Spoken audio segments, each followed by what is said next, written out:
Tahun 2022 sebentar lagi berakhir dan kita akan menyambut tahun 2023 tentunya dengan semangat yang baru, kita bisa mencoba hal-hal yang baru. Buat Anda yang baru pertama kali melihat channel ini, selamat datang. Perkenalkan, saya Madeline Sofi, saya praktisi di bidang pariwisata dan pemasaran. Jadi di channel ini saya banyak membahas mengenai pariwisata dan juga perangkat-perangkat yang dapat digunakan untuk menunjang pekerjaan Anda yang akan memulai bisnis atau usaha di bidang pariwisata dari rumah. Khusus untuk menutup tahun 2022 ini, saya ingin berbagi mengenai apa sih sebetulnya dasar-dasar pemasaran atau dasar-dasar marketing. Mungkin di antara Anda ada yang bukan berlatar belakang pemasaran, atau mungkin melakukan pemasaran secara otodidak. Atau mungkin di antara Anda juga tahu mengenai teori pemasaran, tetapi sedikit-sedikit gitu ya, jadi tidak terangkum semuanya jadi satu. Sedangkan di channel saya ini membahas mengenai digital marketing. Sebenarnya apa sih digital marketing? Secara sederhana, saya boleh sampaikan, digital marketing itu adalah marketing yang memang teori-teori marketing yang ada dipindahkan dari yang dulu, yang konvensional, menjadi digital. Sesederhana itu sebetulnya. Tapi untuk video kali ini saya ingin berbagi mengenai apa sih dasar-dasar pemasaran atau yang disebut sebagai arsitektur pemasaran. Saya semangat banget nih buat berbagi kepada Anda. Jadi yang disebut sebagai arsitektur pemasaran itu kita membagi menjadi 3 bagian, yaitu marketing strategi, marketing taktik, dan marketing value. Tapi kali ini saya tidak akan menghabiskan ini dalam satu video, karena mungkin akan memakan waktu Anda. Jadi di video ini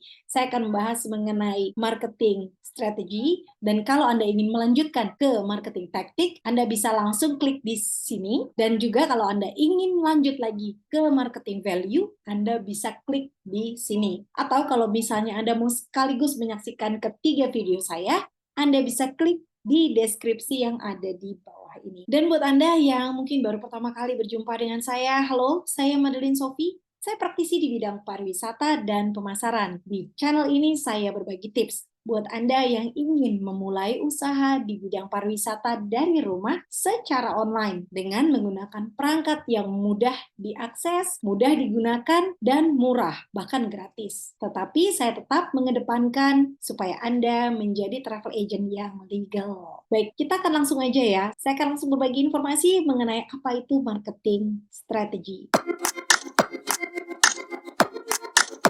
Oke, sekarang kita akan mulai membahas mengenai marketing strategi. Marketing strategi dibagi lagi menjadi 3, yaitu segmentasi, targeting, dan positioning. Sebagai pemasar, Anda sudah menentukan produk Anda, tetapi yang pasti Anda tidak bisa menjual semua produk Anda kepada semua orang. Ya, mungkin bisa saja kalau Anda bisa bilang bahwa produk Anda ini bisa berlaku untuk siapa saja, dari segala usia, dari segala gender, mungkin bisa, tetapi mungkin tidak maksimal dan Anda akan sangat lelah. Itu teorinya. Jadi sebagai pemasar, baiknya kita membagi segmen pasar. Jadi kita pilih pasarnya supaya kita bisa ketemu target pasar yang sangat cocok dengan produk kita. Bagaimana cara memilah pasar? Bagi pasar menjadi 4 bagian. Yang pertama adalah dari sisi geografis. Geografis adalah di mana sih pelanggan kita atau calon pelanggan kita itu berada. Kemudian yang kedua kita membagi secara demografis. Tuh, siapa calon pelanggan kita. Yang ketiga kita akan membagi secara psikografis. Lalu kita juga akan melihat behavior atau bagaimana sih caranya pelanggan itu menggunakan sebuah produk. Saya akan bahas pertama mengenai geografis. Kebutuhan pasar setiap orang yang tinggal di area berbeda tentu berbeda-beda. Orang yang tinggal di daerah pegunungan tentu berbeda dengan orang yang tinggal di pesisir atau di pinggir pantai. Orang yang tinggal di negara 4 musim tentunya berbeda dengan orang yang tinggal di negara 2 musim. Ini akan mempengaruhi Anda, khususnya kalau Anda yang ingin membuat produk mengenai pariwisata. Jadi kalau Anda ingin memasukkan wisatawan dari negara lain masuk ke Indonesia, apakah Anda akan memilah pasar dari negara dengan 4 musim, atau Anda akan mengambil pasar dari negara 2 musim yang hampir mirip dengan negara kita?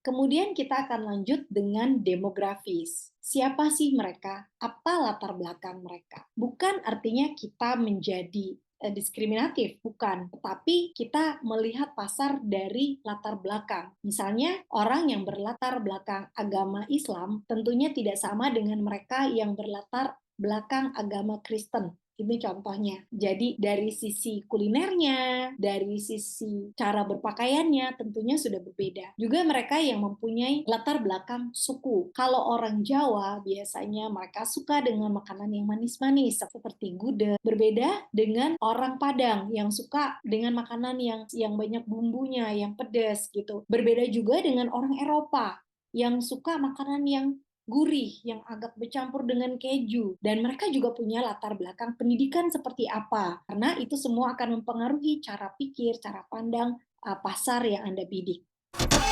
Yang ketiga adalah secara psikografis. Ini adalah alasan mengapa orang membutuhkan produk barang atau jasa tersebut. Jadi, setiap orang mempunyai lifestyle yang berbeda. Mereka mempunyai keinginan yang berbeda. Seperti misalnya, ada orang yang punya lifestyle itu harus olahraga. Apakah produk Anda cocok dengan mereka? Atau mereka yang mempunyai interest di bidang adventure, bahwa mereka tuh suka dengan makanan sehat, itu macam-macam ya. Kemudian kita lihat dari behavior-nya. Kalau orang itu misalnya suka berolahraga, gimana sih caranya mereka berolahraga? Apakah mereka akan berolahraga di tempat yang indoor, seperti di tempat gym, atau mereka yang suka berolahraga itu di alam terbuka, seperti mendaki gunung, surfing, diving, semuanya membutuhkan produk yang berbeda. Nah, setelah Anda menentukan segmen pasar yang Anda pilih, Anda memulai membuat avatar atau persona. Persona adalah target pasar yang sudah Anda tentukan. Anda bisa menggunakan satu orang yang nanti Anda akan cari orang yang seperti ini. Jadi Anda menentukan kategori personanya. Di sini saya beri contoh, Anda bisa lihat dari namanya. Dari namanya saja Anda sudah tahu latar belakang sukunya, latar belakang agamanya, ya Anda pasti sudah tahu, dan latar belakang pendidikannya dan pekerjaannya. Nah, seperti ini Anda langsung tahu hobinya apa segala macam. Jadi dari sini Anda cari customer yang sejenis seperti ini. Di mana sih mereka berada gitu. Apakah sosial media yang mereka gunakan? Jadi dari sini Anda udah langsung tahu. Nah, di situ Anda sudah membidik pasar. Kalau Anda sudah membidik target yang sudah Anda tentukan lagi. Seberapa besar sih pasarnya? Apakah kelompok segmen pasar ini adalah kelompok yang besar atau eksklusif? Apakah pasar Anda adalah pasar yang sudah besar atau masih kecil tapi akan menjadi besar? Atau pasar yang besar tapi dia stay di situ? Nah, saya mengambil contoh pasar handphone. Menurut Anda, apakah handphone ini akan terus menjadi besar? Jumlah pembelinya akan bertambah banyak karena populasi manusia akan bertambah, atau jumlahnya hanya akan sama karena orang yang membeli hanya itu saja dan mereka hanya jual beli yang baru, jual beli yang baru. Nah, Anda boleh memberikan opini Anda di deskripsi di bawah ini. Kemudian, competitive advantage. Apakah produk kita sudah cocok dengan segmen pasar yang kita tentukan? Dan juga competitive situation. Seberapa banyak sih saingan Anda? Ini juga harus Anda pelajari dan harus Anda analisa. Yang terakhir adalah positioning. Bagaimana caranya Anda menciptakan agar brand atau merek Anda bisa nyangkut di benak pelanggan. Jadi setiap kali pelanggan melihat sebuah produk, pelanggan ingat akan merek Anda. Gimana caranya? Dan buat Anda yang punya tips-tips khusus, Anda juga boleh menuliskannya di deskripsi. Siapa tahu tips dari Anda juga bermanfaat buat banyak orang loh. Baik, demikian tadi pembahasan mengenai marketing strategi. Dan sekali lagi, kalau Anda merasa bahwa Anda ingin mengikuti ketiga video ini sekaligus, Anda bisa klik playlist yang ada di deskripsi di bawah ini. Dan juga kalau Anda merasa bahwa Anda suka loh dengan tips dan sharing dari saya, Anda bisa subscribe dan memberikan tanda like supaya makin banyak orang yang tahu mengenai informasi ini. Dan juga kalau Anda merasa bahwa Anda membutuhkan tips-tips saya yang lainnya, Anda bisa klik di bell button supaya setiap kali saya mengupload video baru, Anda dapat informasinya. Baik, demikian dari saya. Silakan kalau Anda yang mau lanjut loh, bisa klik di sini untuk marketing taktik. Sampai jumpa.